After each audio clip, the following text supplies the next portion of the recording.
Hello students, welcome to my channel. तो आज की वीडियो में मैं BA 5th semester political science का पेपर 2 लोक प्रशासन के सिद्धांत का इम्पॉर्टेंट क्वेश्चन आंसर बताने वाली हूं, जो आपके परीक्षा के लिए उपयोगी होगा 2024-25 की परीक्षा के लिए। तो जो भी स्टूडेंट 5th सेमेस्टर में हैं और पॉलिटिकल साइंस पढ़ रहे हैं, तो आप ये बात तो जानते ही हैं कि 5th सेमेस्टर में आकर के आपके हर सब्जेक्ट के 2 पेपर होंगे। तो पॉलिटिकल साइंस का भी आपको 2 पेपर देना होगा।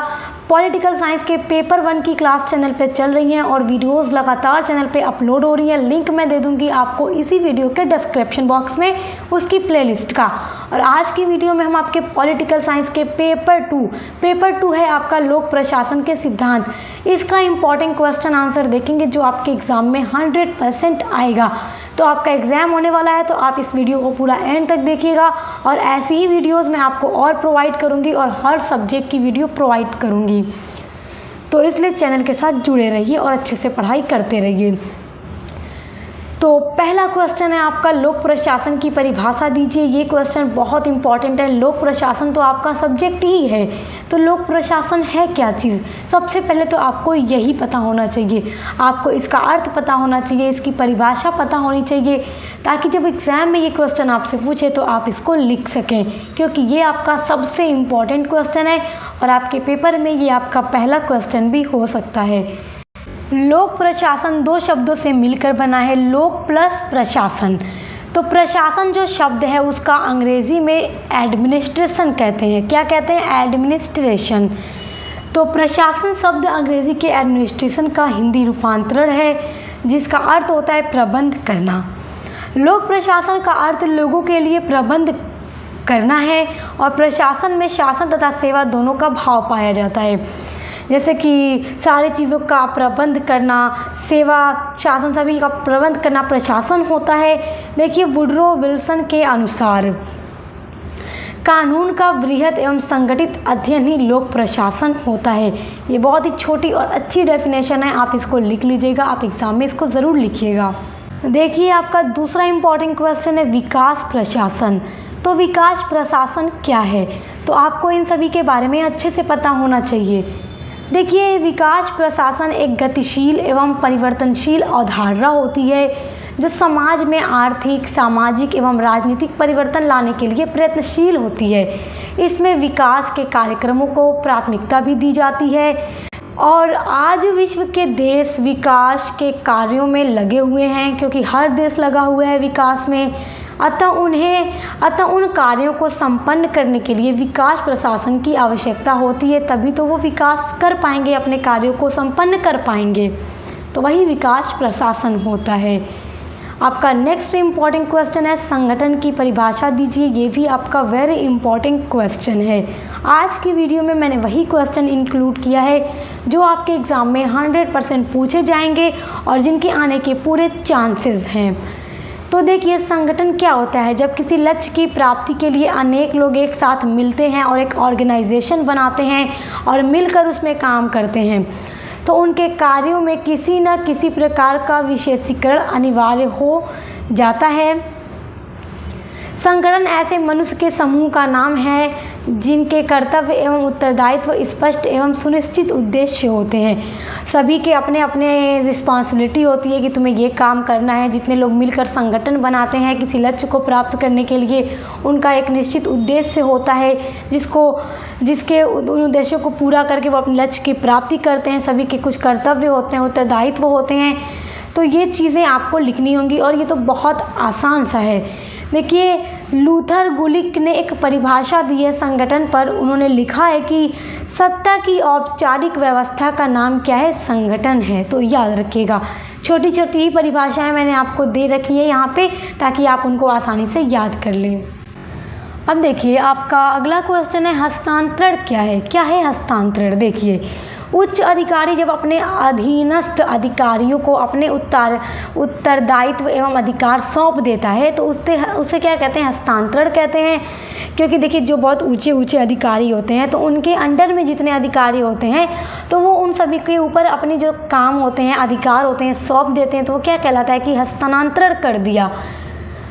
अधीनस्थों को निर्धारित सीमाओं में कार्य करने के लिए अधिकार प्रदान किया जाता है कि तुम इन्हीं सीमाओं तक होकर काम कर सकते हो, इसके बाहर नहीं कर सकते। यही तुम्हारे काम है तुम्हें ऐसे ही काम करना। वो सब बड़े अधिकारी के अंडर में होकर काम करते हैं, लेकिन उत्तरदायित्व उच्च अधिकारी का ही बना रहता है, क्योंकि उनका ही कार्य है, उनका ही रिस्पॉन्सिबिलिटी होगी कि वो सभी पर अच्छे से नज़र रखें और सभी से सही तरीके से उनके कामों को करा सकें। तो रिस्पॉन्सिबिलिटी सबसे ज़्यादा जो होगी वो उच्च अधिकारी पर होगी, याद रखिएगा। अगला आपका क्वेश्चन है लेखांकन क्या है। तो क्या है लेखांकन? देखिए, संगठन के वित्तीय कार्यों का समुचित अभिलेख ही लेखांकन होता है। जितने भी वित्तीय कार्य होंगे उनको कहीं ना कहीं लिखना होगा।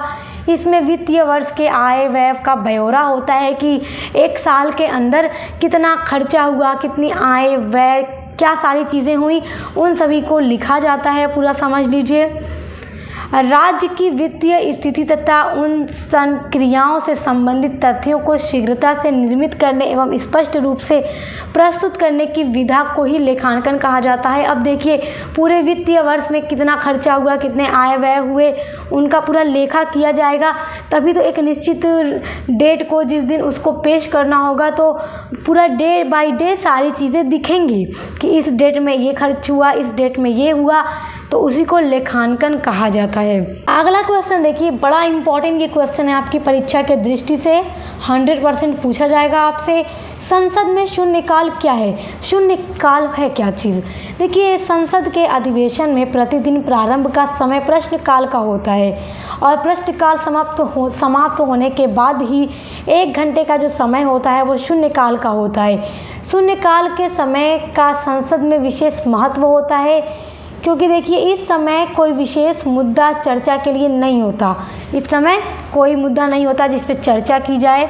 कोई भी संसद सदस्य किसी विषय पर अपनी आवाज़ के द्वारा सदन का ध्यान किसी महत्वपूर्ण मुद्दे पर दिला सकता है और उस पर चर्चा होती है। कभी कभी ऐसा होता है कि सदन का ध्यान महत्वपूर्ण विषय की तरफ नहीं जाता है, तो ऐसे में शून्यकाल का समय काफ़ी महत्वपूर्ण हो जाता है। तो ये क्वेश्चन आपका बहुत इंपॉर्टेंट है, इसलिए इसको जल्दी से स्क्रीनशॉट कर लीजिए। अगला इंपॉर्टेंट क्वेश्चन देखिए, सुशासन क्या है? सुशासन क्या है? तो देखिए, सुशासन का सामान्य रूप से अर्थ जनता के शासन से लगाया जाता है। जनता के शासन का अर्थ क्या होता है? जैसे सुशासन होता है, सुशासन का यही सीधा सीधा अर्थ लगा लिया जाता है कि जनता का शासन। इसमें आम नागरिकों के हितों पर ध्यान दिया जाता है कि जो आम जनता है, आम जो नागरिक हैं देश के, उनके क्या हित हैं उन पर ध्यान दिया जाता है। सुशासन का तात्पर्य अच्छी शासन व्यवस्था से होता है कि अच्छी से अच्छी व्यवस्था की जाए और नागरिकों की बुनियादी सुविधा, यातायात की अच्छी व्यवस्था, उन्हें स्वच्छ जल, समाज में भाईचारा, अमन चैन हो, ताकि देखिए, एक नागरिक को यानी देश के नागरिकों को इन सब चीज़ों की नीड होती है कि उनके यातायात की अच्छी व्यवस्था हो, नागरिकों की बुनियादी सुविधा अच्छी हो, जल अच्छा मिले, समाज में रहने वाले सभी लोगों को समाज में भाईचारा बना हो, सुकून शांति बनी हो, ताकि हर लोग मिल कर रहें, चाहे वो किसी धर्म के हों या जाति के हों, सभी लोग मिल कर रहें, सभी में भाईचारा हो। तो ये सारी व्यवस्थाएं सुशासन कहलाती हैं, याद रखिएगा। क्वेश्चन वेरी इंपॉर्टेंट है। अगला आपका क्वेश्चन है लोक निगम क्या है? ये भी आपका इंपॉर्टेंट है। लोक निगम अथवा सार्वजनिक निगम की स्थापना लोक हित की दृष्टि से की जाती है और ये संगठन जनता की भलाई के लिए सरकार द्वारा ही चलाया जाता है और इन निगमों को व्यावसायिक निगमों के समान ही चलाया जाता है। इनका जो अस्तित्व होता है कानून द्वारा निर्धारित होता है और इससे एक बड़ी सीमा तक वित्तीय स्वतंत्रता प्राप्त होती है। तो लोक निगम आप याद रखिएगा, अति लघु में पूछता है, लॉन्ग में भी आपसे पूछ सकता है, तो आपको इसकी विशेषताएं सारी चीज़ें याद रखनी होंगी। अगले क्वेश्चन पर नज़र डालिए, ये आपके लिए बहुत बहुत इम्पॉर्टेंट है, 100% ये पूछेगा आपसे। देखिए, लोक प्रशासन एक कला भी है, तो कला कैसे है इस चीज़ को स्पष्ट कीजिए। आपसे पूछ सकता है कि लोक प्रशासन एक कला है तो स्पष्ट कीजिए कैसे है। तो वही चीज़ आपका ये प्रश्न कह रहा है कि लोक प्रशासन एक कला के रूप में है, तो कैसे है? तो आप हेडिंग डालिएगा लोक प्रशासन एक कला के रूप में। लोक प्रशासन एक कला भी है जिसके निम्न बिंदुओं से हम देख सकते हैं। पहला आपका पॉइंट है, प्रत्येक कला के समान लोक प्रशासन के भी कुछ सर्वमान्य सिद्धांत होते हैं, अलग अलग इसमें भी सिद्धांत होते हैं, तो इस तरह हम कह सकते हैं कि ये भी एक कला है। दूसरा पॉइंट है, लोक प्रशासन व्यवहारिक पक्ष पर भी बल देता है। इसमें प्रशिक्षण, अनुभव और अभ्यास की भी आवश्यकता होती है, जिस तरह कला में होती है।